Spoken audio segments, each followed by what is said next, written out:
Arap dur yesin gelecek o.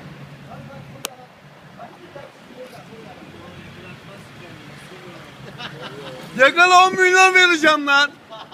Yakala hak ediyor 10 milyon. Yakala hak ediyor 10 milyon. Verdiğimi biliyorsun. Ha geldi burada. Burada bak yiyor bak. Bırak yesin ya bırak. Bağırmayın abi koşuyor ya.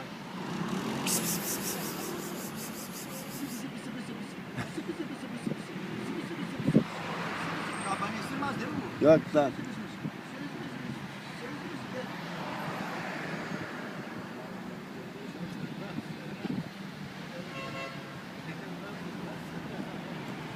Hadi yavrum bak. Hadi.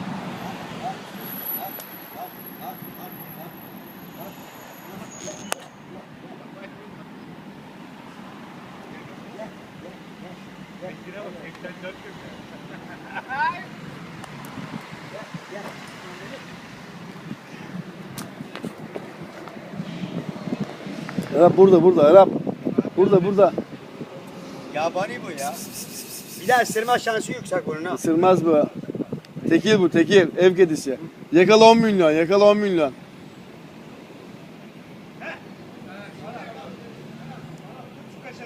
Ver kaşar ver çabuk. Yedi değil mi? Bir dakika. Bak şimdi elini uzat gelecek. Al kaşarı. Bırak da biz yiyelim bari amına kaşarı ya. Gel. Burada. Al yavrum. Al.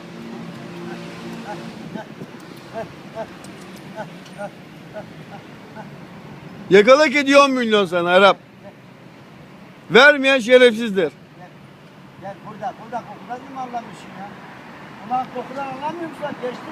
Salak geçti onu lan. Bak. Önüne atsana önüne. Yaklaşsın sana.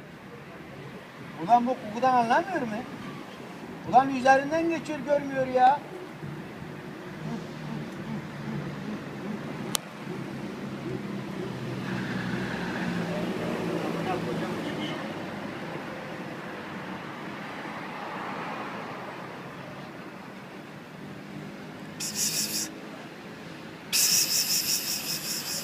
Ya ne pişmişsin? Pişmiş deme kaçmasın be abi.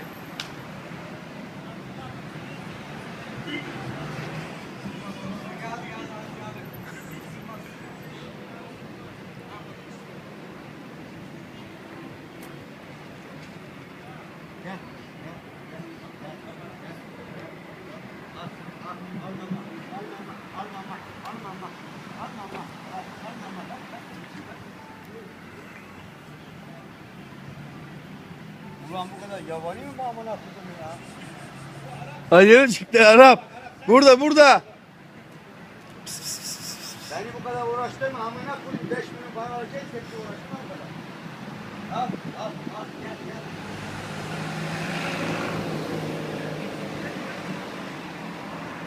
gel.